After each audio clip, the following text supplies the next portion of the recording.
ఆంధ్రప్రదేశ్ రాష్ట్ర హౌసింగ్, సమాచార మరియు పౌర సంబంధాల శాఖ మంత్రి కొలుసు పార్థసారథి దంపతులను తెలుగుదేశం పార్టీ జాతీయ ప్రధాన కార్యదర్శి, శాసనమండలి సభ్యులు బీద రవిచంద్ర ఘనంగా సత్కరించారు. మాగుంట లేఅవుట్లోని రవిచంద్ర నివాసంలో జరిగిన ఈ కార్యక్రమంలో ఆయనతో పాటు రాజ్యసభ సభ్యులు బీద మస్తాన్రావు కూడా ఉన్నారు. పార్థసారథి దంపతులకు పుష్పగుచ్చంతో స్వాగతం పలికి శాలువాతో సన్మానించారు. తదనంతరం బీద నివాసంలో ఏర్పాటు చేసిన తేనేటి విందులో మంత్రి కొలుసు పార్థసారథి పాల్గొని పలు అంశాలపై నేతలతో చర్చించారు. ఈ ఆత్మీయ భేటీలో AP inland waterways authority chairman doctor Z Sivaprasad, Kotamreddy Giridhar Reddy, Mudiraj సాధికారిక convenor PL Rao, Devarala Subrahmanyam, Penna delta vice chairman Beeda Giridhar, housing PD Venugopal తదితరులు పాల్గొన్నారు.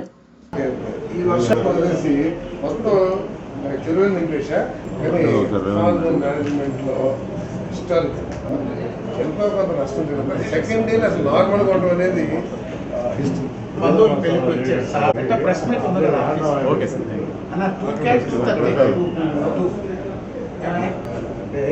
నేను సరే నాకేంటంటే